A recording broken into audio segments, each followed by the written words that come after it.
Hello दोस्तों, नमस्कार। अभी की सबसे बड़ी खबर आ रही है। पहले अरुणाचल प्रदेश पर हक जताने की बात कर रहा था चाइना। अब दोस्तों चीन ने अरुणाचल पर तनाव के बीच लद्दाख सीमा के पास कर दिया बड़ा युद्धाभ्यास। रॉकेट और गोला बारूद करके भारत को डराने की कोशिश की है चाइना ने। साथ ही साथ आपको बताएंगे जर्मनी के बाद अब केजरीवाल पर क्या बोल गया अमेरिका। भारत ने दूत को बुलाकर 40 मिनट तक सुनाया, बताएंगे क्या कहा। साथ ही साथ बाल्टीमोर ब्रिज हादसे पर क्या बोले जो बाइडन का भी बयान आया है। 6 लोग अब भी लापता। साथ ही लोकसभा चुनाव से पहले पंजाब में आम आदमी पार्टी को बहुत बड़ा और तगड़ा झटका लगा है। सारी जानकारियां बताएंगे, बस आप वीडियो के अंत तक बने रहेगा। और खबरों में आगे बढ़ने से पहले मानते हैं कि भारत का डिफेंस सिस्टम आज इतना मजबूत हो चुका है कि कोई भारत को डरा क्या धमका क्या आंख तक दिखा नहीं सकता। तो इस वीडियो को लाइक करके चैनल को सब्सक्राइब करके बेल आइकन दबा के कमेंट में जय हिंद अवश्य कह दीजिएगा। बात करें पहली बड़ी खबर की, जहां चीन ने अरुणाचल पर तनाव के बीच लद्दाख सीमा के पास किया सबसे बड़ा युद्धाभ्यास। रॉकेट और गोला बारूद की कर दी बारिश। जी हाँ, चीन ने लद्दाख से सटे शिनजियांग प्रांत के 5200 मीटर ऊंचे काराकोरम क्षेत्र में बहुत बड़ा सैन्य अभ्यास किया है, जिसमें पीपुल्स लिबरेशन आर्मी ने लंबी दूरी की तोपें और अन्य बख्तरबंद वाहन के साथ अपनी धमक दिखाने की कोशिश की है। यह अभ्यास ऐसे समय में हुआ है जब भारत के अरुणाचल प्रदेश को लेकर दोनों देशों के बीच तीखी बयानबाजी देखने को मिली है। चीन के सरकारी अखबार ग्लोबल टाइम्स ने अपने एक्स हैंडल पर इस युद्धाभ्यास का वीडियो जारी किया है। ग्लोबल टाइम्स ने बताया कि शिनजियांग क्षेत्र में स्थित काराकोरम इलाके में चीनी सेना ने लाइव फायर ड्रिल आयोजित की है। इस अभ्यास के दौरान ऊंचाई वाले मुश्किल भरे हालात में युद्ध की तैयारी के साथ ही दुश्मन को धोखा देने और बख्तरबंद वाहनों की मरम्मत की तैयारियों का भी जायजा लिया गया। इसके साथ ही संचार, निगरानी, रडार से टोह लेना और किलेबंदी का निर्माण भी किया। दोस्तों आपको बता दें, अरुणाचल प्रदेश भारत का अभिन्न हिस्सा है। इस बात को पूरी दुनिया अच्छे से जानती भी और मानती भी है, लेकिन चीन है कि वो सुधरता नहीं। वो इस मुद्दे को लेकर भारत को हमेशा छेड़ता रहता है। चीन दावा करता है कि अरुणाचल उसका क्षेत्र रहा है। यही नहीं, चीन ने अरुणाचल प्रदेश का नाम जंगनान भी बताया है। और अब इस पर युद्धाभ्यास करना कहीं ना कहीं ये क्लियर दिखा रहा है कि एक तरफ वो बातों से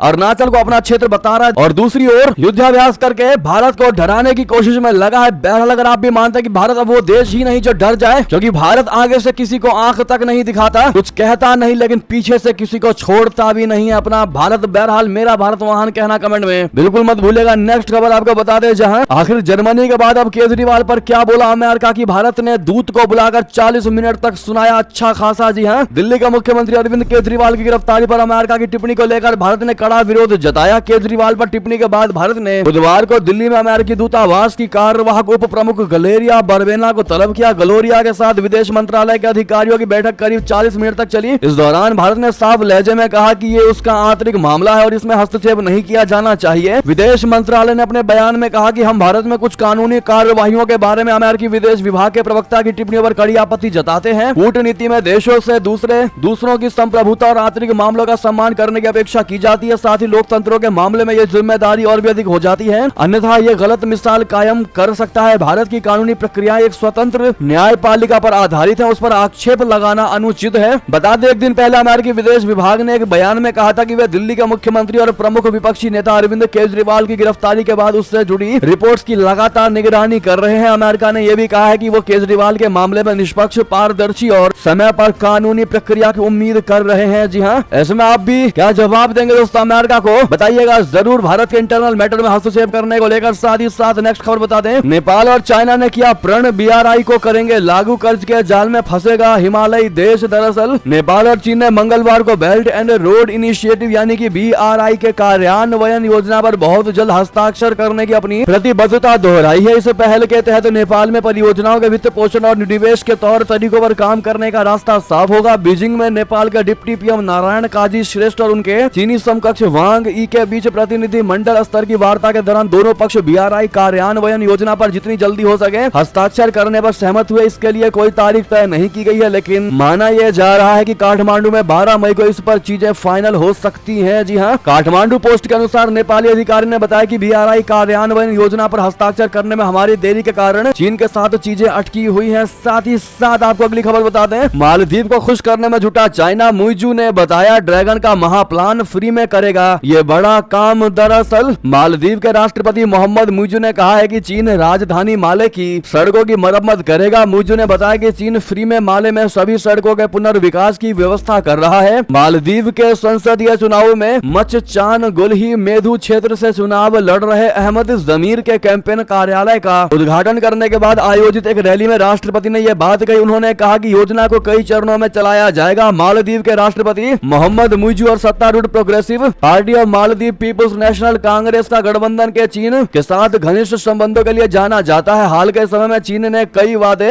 मालदीव की सरकार से किए हैं, ये कितने पूरे होंगे, इस पर चीन की नीतियों को देखते हुए कई सवाल हैं। मुइजू ने मंगलवार को कहा कि सड़क विकास परियोजना के लिए चीनी अनुदान सहायता सुरक्षित कर ली गई है। बातचीत लगभग पूरी हो चुकी है और चीन इस परियोजना को वित्त पोषित करने पर सहमत हो गया है। चीन माले में सभी सड़कों को मुफ्त में बनाने पर सहमत हो गया है। चीन की ओर से इसे मुफ्त में बनाने की व्यवस्था और अंतिम रूप दे दिया गया है। राष्ट्रपति मुइजू ने कहा कि उन्होंने मेयर रहते हुए इस परियोजना को शुरू करने की कोशिश की थी, लेकिन उस समय मालदीवियन डेमोक्रेटिक पार्टी सरकार ने इसमें बाधा डाली। अब इसे पूरा किया जाएगा। ऐसे में मालदीव को लग रहा है कि चाइना फ्री में उसका काम करेगा और मालदीव वाकई में बहुत खुश हो रहा है कि और कोई देश मालदीव की इतनी मदद नहीं करता कि फ्री में सड़क रिपेयर करा देगा, फ्री में सड़क बना देगा। लेकिन मालदीव को नहीं पता कि चाइना उसको लॉलीपॉप दे रहा है। जी हाँ, जैसे बच्चे रोते हैं या बच्चे नाराज हो जाते हैं तो लॉलीपॉप देने के बाद वो काफी खुश होते हैं, ठीक उसी तरह मालदीव अब चीन के इस लॉलीपॉप से काफी ज्यादा खुश नजर आ रहा है। लेकिन उसको नहीं पता कि इस लॉलीपॉप का पैसा वो आने वाले समय में मालदीव को गर्त में डालकर निकाल ही लेगा। बहरहाल आज मालदीव को समझ में नहीं आ रहा, लेकिन आने वाले समय में जरूर अकल ठिकाने आ जाएगी। आप क्या कहते हैं दोस्तों? आपकी इस पर जो भी राय हो कमेंट में लिखकर अवश्य बताइएगा। नेक्स्ट खबर की बात करें, जहां बाल्टीमोर ब्रिज हादसे पर क्या कहा जो बाइडन ने, 6 लोग अभी भी हैं लापता, पोर्ट पर ट्रैफिक सस्पेंड कर दिया गया है। जी हां, अमेरिका के बाल्टीमोर में कार्गो शिप बोले तो पेटाप्स को नदी के ऊपर बने एक ब्रिज से टकरा गया। इसके बाद ब्रिज ताश के पत्तों की तरह भरभरा कर गिर गया। दरअसल जो जहाज इस ब्रिज से टकराया उसके चालक दल के सभी 22 सदस्य भारतीय हैं, सभी सही सलामत है, मगर इस हादसे में 6 लोग अभी भी लापता है, उनके रेस्क्यू का काम जारी है। तो वहीं इसी बीच बाल्टीमोर ब्रिज हादसे पर अमेरिकी राष्ट्रपति जो बाइडन का बयान सामने आया है। उन्होंने कहा है कि बाल्टीमोर ब्रिज के ढहने के बाद 8 लोग लापता थे, इनमें से 2 को बचा लिया गया, जबकि बाकी 6 लोग अभी भी लापता है, उन्हें खोजने के लिए रेस्क्यू ऑपरेशन जारी है। बाइडन ने यह भी कहा कि बाल्टीमोर पोर्ट पर जहाजों की आवाजाही को फिलहाल के लिए निलंबित कर दिया गया है। साथ ही साथ बाइडन ने आगे कहा कि इस भयानक दुर्घटना में शामिल सभी लोगों और सभी परिवारों के साथ हमारी संवेदनाएं हैं, खासकर उन लोगों के साथ जो इस समय अपने प्रियजनों की खबर का इंतजार कर रहे हैं। मैं जानता हूं कि ऐसी परिस्थिति में हर मिनट जीवन भर जैसा लगता है। राष्ट्रपति बाइडन ने बचाव कर्मियों और बाल्टीमोर के लोगों को धन्यवाद दिया। उन्होंने कहा कि संघीय सरकार इस पुल के निर्माण का पूरा खर्चा उठाएगी। जी हां, ऐसे में वाकई में हमारे भारतीयों ने बहुत अच्छा काम किया दोस्तों। इन्होंने समय रहते इमरजेंसी कॉल मिला करके पुल में डूबने वालों की जानें बचाई है। जी ऐसे में थैंक यू कहना तो आपका बनता ही है दोस्तों इन 22 के 22 भारतीयों को। अब ऐसे में सबसे मेन चीज आपको बताते जो आपके मन में सवाल होगा कि आखिर ये हादसा हुआ तो हुआ क्यों, ये जहाज पुल से टकराया तो टकराया क्यों, आपको बता दें इस हादसे की वजह बिजली आपूर्ति का ठप होना माना जा रहा है। कुछ रिपोर्ट के मुताबिक जहाज में इलेक्ट्रिकल फॉल्ट हुआ था, जिसके चलते जहाज पर पूरी तरह से ब्लैक आउट हो गया। इसकी वजह से पायलट का शिप से नियंत्रण खो गया। जानकारी के मुताबिक टक्कर के कुछ 100 मीटर पहले शिप पर सिस्टम को रिस्टोर भी कर लिया गया था, लेकिन दुर्भाग्य से कुछ ही सेकंड के बाद शिप पर फिर से ब्लैकआउट हो गया, जिसके चलते पायलट का स्टीयरिंग पर नियंत्रण नहीं रहा और वो टक्कर होने से रोक नहीं पाया। जी हाँ दोस्तों, ये सबसे बड़ा कारण था। जब आप उस वीडियो को देखेंगे तो देखेंगे कैसे शिप के अंदर लाइट जल रही है, फिर बुझ जा रही है, उसके बाद फिर लाइट जली और फिर लाइट बुझ गई और जैसी बुझी कि अचानक से जाकर पुल में इस जहाज का टक्कर हुआ, जिसके बाद भरभरा कर ये पुल गिर गया। नेक्स्ट खबर आपको बता दें, लंदन में इंडियन छात्र के साथ बड़ी बदसलूकी, बीजेपी को सपोर्ट किया तो कहा गया इस्लामोफोबिक। बता दें, लंदन स्कूल ऑफ इकोनॉमिक्स बोले तो LSE के एक भारतीय छात्र सत्यम सुराना ने आरोप लगाया है कि इस साल के छात्र संघ चुनावों के लिए प्रचार करते समय उन्हें निशाना बनाया गया है और फांसीवादी भी कहा गया है। सत्यम पिछले साल तब चर्चा में आए थे जब उन्होंने यूनाइटेड किंगडम में भारतीय उच्चायोग पर खालिस्तानी समर्थकों द्वारा किए गए हमले के दौरान जमीन पर गिरा तिरंगा उठा लिया था। पुणे में जन्मे सत्यम ने न्यूज एजेंसी से बात करते हुए आरोप लगाया है कि छात्र संघ चुनाव के लिए मतदान शुरू होने के कुछ घंटे पहले उनके खिलाफ अभियान शुरू कर दिया था। उन्होंने यह भी आरोप लगाया कि उनके विरोधियों ने उन्हें भाजपा से जोड़ दिया और उनका बहिष्कार करने के लिए उन्हें फांसीवादी कहने लगे। सत्यम ने कहा कि लंदन स्कूल ऑफ इकोनॉमिक्स में चुनावों की घोषणा इस साल फरवरी और मार्च की शुरुआत में की गई थी। जी हाँ, सत्यम ने आरोप लगाया कि कट्टरपंथी तत्वों ने एक्स पर उनके पोस्ट का भी स्क्रीनशॉट लिया, जहां उन्होंने केवल प्रचार भाजपा सरकार की प्रशंसा की थी, लेकिन उनके पोस्ट का इस्तेमाल उन्हें फांसीवादी कहने के दुर्भावनापूर्ण एजेंडे के साथ किया गया। अगली खबर आपको बता दें, अमेरिका और ईरान के बीच में फंसा Pakistan. Iran Pakistan gas pipeline पर अमेरिका हुआ सख्त, प्रतिबंध लगाने की दे दी बड़ी चेतावनी। दरअसल ईरान के साथ गैस पाइपलाइन परियोजना ने पाकिस्तान के लिए आगे कुआं पीछे खाई की स्थिति पैदा कर दी है। ईरान के संभावित जुर्माने से बचने के लिए पाकिस्तान ने शेष परियोजना को लेकर निर्माण कार्य शुरू करने का फैसला किया था, लेकिन अमेरिका ने पाकिस्तान को चेतावनी दी है कि अगर पाकिस्तान ईरान के साथ व्यापार करता है तो उसे अमेरिकी प्रतिबंधों का सामना करना पड़ सकता है। अमेरिकी विदेश विभाग के प्रवक्ता मैथ्यू मिलर ने मंगलवार को कहा कि जैसा कि अमेरिका के असिस्टेंट सेक्रेटरी पहले भी स्पष्ट कर चुके हैं कि हम इस पाइपलाइन परियोजना को आगे बढ़ाने का समर्थन नहीं करते हैं। ऐसे में पाकिस्तान अगर ईरान के साथ व्यापार करता है तो हमारे प्रतिबंधों के दायरे में आने का खतरा है। जी हाँ, अगली खबर बता दें, चीन अब श्रीलंका में बनाने जा रहा स्ट्रेटेजिक सी पोर्ट भारत के लिए बढ़ेगी वाकई में बड़ी चुनौती। जी हाँ, भारत का कट्टर दुश्मन चीन अब श्रीलंका में रणनीतिक बंदरगाह बनाने जा रहा है। समुद्र में चीन की ओर से विकसित किए जाने वाले ये हवाई अड्डा भारत के लिए बड़ी चुनौती बन सकता है। चीन की ओर से रणनीतिक हवाई अड्डा बनाए जाने की पुष्टि खुद श्रीलंका के प्रधानमंत्री दिनेश गुणावर्धने ने किया है। गुणावर्धने ने कहा कि बीजिंग ने कोलंबो अंतरराष्ट्रीय हवाई अड्डे और हम्बनटोटा बंदरगाह को विकसित करने के लिए सहायता की पेशकश की है। श्रीलंका के प्रधानमंत्री ने बुधवार को बताया कि चीन ने बीजिंग में अपने समकक्ष के साथ बातचीत के बाद द्वीप राष्ट्र के रणनीतिक गहरे समुद्री बंदरगाह और राजधानी के हवाई अड्डे को विकसित करने का वादा किया है। बता दें कि श्रीलंका में वित्त वर्ष 2022 में आर्थिक हालत खस्ता होने के बाद महीनों के विरोध प्रदर्शन के कारण तत्कालीन राष्ट्रपति गोटबाया राजपक्षे को राष्ट्रपति भवन से बाहर होना पड़ा था। इसके बाद IMF से बेल आउट पैकेज दिलाने से लेकर विदेशी सहायता देने में भारत सबसे आगे रहा। भारत ने श्रीलंका की अब तक 4 से 5 बिलियन डॉलर तक की मदद कर दी है, लेकिन उसके बावजूद भी वो अब चीन के गुण गा रहा है।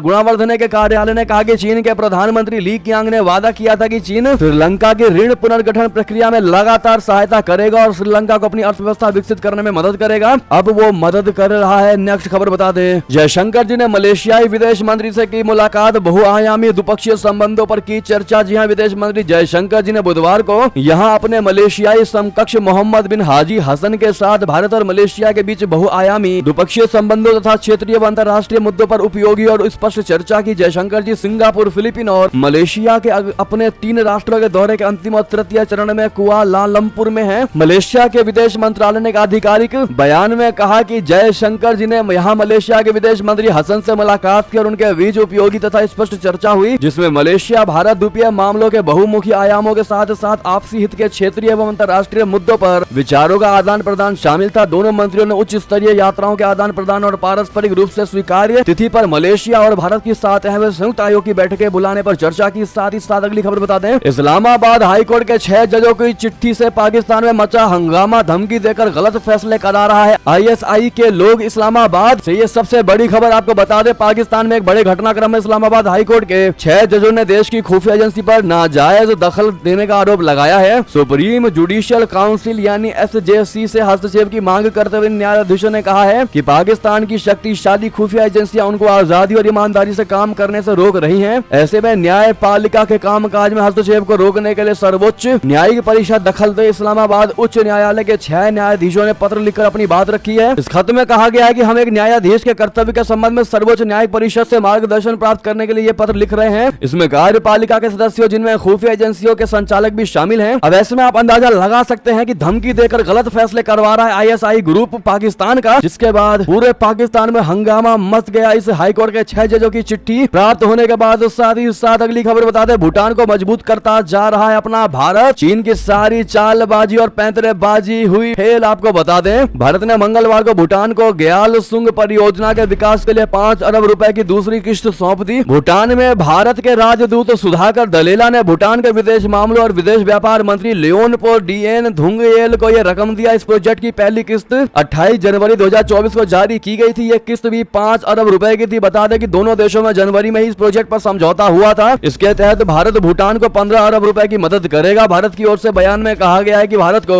भूटान के राजा की एक ऐतिहासिक पहल पर भूटान के साथ साझेदारी करने का सौभाग्य मिला है। सामरिक दृष्टिकोण से भारत के लिए इससे भविष्य में बड़ी चुनौती खड़ी हो सकती थी। 9 मार्च को अरुणाचल प्रदेश के दौरे के महज 2 हफ्ते के भीतर प्रधानमंत्री मोदी जी ने भूटान दौरे से चीन को संदेश दिया है कि भारत हर एक चीनी चालबाजी को विफल करने के लिए पूरी तरह से तैयार है। बहरहाल भारत की विदेशी कूटनीति का अगर आप भी सराहना करते हैं तो कमेंट में आपकी जो भी राय हो, लेकिन मेरा भारत महान कहना मत भूलिएगा। अगली खबर बता दे, लोकसभा चुनाव से पहले पंजाब में आम आदमी पार्टी को लगा बड़ा तगड़ा झटका। जालंधर सांसद सुशील रिंकू बीजेपी में हुए शामिल। लोकसभा चुनाव से पहले पंजाब में आम आदमी पार्टी को सबसे बड़ा तगड़ा झटका लगा है। आम आदमी पार्टी से जालंधर के सांसद सुशील कुमार रिंकू दिल्ली में बीजेपी में शामिल हो गए। बुधवार को दिल्ली में उन्होंने भाजपा की सदस्यता ली। इसी के साथ जालंधर ईस्ट से आम आदमी पार्टी विधायक शीतल अंगूरल ने भी बीजेपी ज्वाइन कर ली है। बता दें कि रिंकू को आम आदमी पार्टी ने जालंधर से टिकट देने की घोषणा कर दी थी, लेकिन सुशील रिंकू ने आम आदमी पार्टी का टिकट ठुकरा कर पाला बदल लिया है। तो वहीं आपको अगली बड़ी खबर बता दें, आजम खान की सीट रामपुर से उम्मीदवार तय। समाजवादी पार्टी ने जामा मस्जिद के इमाम को दे दिया टिकट। जी हां, आगामी लोकसभा चुनाव के लिए अब कुछ ही दिन बचे हैं। अगले महीने यानी अप्रैल में पहले चरण का मतदान होगा। इसको लेकर सभी पार्टियां जोर शोर से चुनाव प्रचार में जुट गई हैं। सभी पार्टियां अपने अपने उम्मीदवार उतार रही हैं। इस बीच समाजवादी पार्टी ने बुधवार को रामपुर लोकसभा सीट पर अपना उम्मीदवार घोषित कर दिया है। समाजवादी पार्टी ने रामपुर सीट से इमाम मोहिबुल्लाह नदवी को उम्मीदवार बनाया है। समाजवादी पार्टी के राष्ट्रीय अध्यक्ष अखिलेश यादव ने इमाम नदवी को मैदान में उतारकर सभी अटकलों का विराम लगा दिया है। अखिलेश यादव ने समाजवादी पार्टी कांग्रेस गठबंधन को उम्मीदवार के रूप में दिल्ली की जामा मस्जिद के इमाम मोहिबुल्लाह को रामपुर से टिकट दिया है। रामपुर सीट से उम्मीदवार घोषित किए जाने के बाद इमाम मोहिबुल्लाह नदवी को चार्टर्ड विमान से लखनऊ से भेजा गया। मोहिबुल्लाह नदवी दिल्ली पार्लियामेंट स्ट्रीट जामा मस्जिद के इमाम है। इससे पहले रामपुर लोकसभा सीट से एसटी हसन को उम्मीदवार बनाए जाने की बात चल रही थी। जी हां, समाजवादी पार्टी ने उन्हें मुरादाबाद सीट से एक बार फिर उतारा है। उन्होंने जामा मस्जिद के इमाम को टिकट देकर बहुत बड़ा दाम चल दिया। दरअसल जामा मस्जिद के इमाम रामपुर के ही रहने वाले हैं। रामपुर में मुस्लिम समुदाय में उनकी बेहद पकड़ मजबूत है। जी हां, तो वहीं अगली खबर बता दें, चुनाव आयोग ने सुप्रिया श्रीनेत और दिलीप घोष को जारी कर दिया नोटिस। महिलाओं पर की थी इन्होंने आपत्तिजनक टिप्पणी। दरअसल लोकसभा चुनाव से चंद दिन पहले कांग्रेसी नेता सुप्रिया श्रीनेत और बीजेपी नेता दिलीप घोष को चुनाव आयोग ने नोटिस जारी कर दिया है। दरअसल कांग्रेसी नेता सुप्रिया श्रीनेत के सोशल मीडिया अकाउंट से एक आपत्तिजनक पोस्ट की गई थी, जिस पर चुनाव आयोग ने उन्हें नोटिस जारी किया है। इसके साथ ही बीजेपी के नेता दिलीप घोष ने भी ममता बनर्जी पर एक टिप्पणी की थी, जिसकी वजह से उन्हें भी नोटिस भेज दिया गया है। चुनाव आयोग ने दिलीप घोष और सुप्रिया श्रीनेत से 29 मार्च 2024 शाम 5 बजे तक जवाब मांगा है। दिलीप घोष से पहले बीते रविवार को जब बीजेपी ने अपने उम्मीदवारों का ऐलान किया था, तो पार्टी ने मंडी से बॉलीवुड एक्ट्रेस कंगना रनौत को टिकट दिया। कंगना रनौत को टिकट देने पर कांग्रेसी नेता सुप्रिया श्रीनेत के इंस्टाग्राम अकाउंट से एक आपत्तिजनक पोस्ट किया गया। हालांकि उसे बाद में हटा लिया गया। अब ऐसे में दोस्तों ये थी कि सारी बड़ी खबरें। आपको हमारी खबर कैसी लगी? आशा करता हूं बहुत अच्छी लगी होगी। अगर थोड़ी भी अच्छी लगी है तो इस वीडियो को दोस्तों में, भाइयों में, साथियों में, रिश्तेदारों में शेयर अवश्य कर दीजिएगा। और अभी कर दीजिए इस वीडियो को लाइक, चैनल कर दीजिए सब्सक्राइब, बेल आइकन दबाइए, साथ ही कमेंट बॉक्स में लिख दीजिएगा जय हिंद जय भारत। और यहाँ तक बने रहने के लिए आप सभी का बहुत बहुत धन्यवाद। जय हिंद।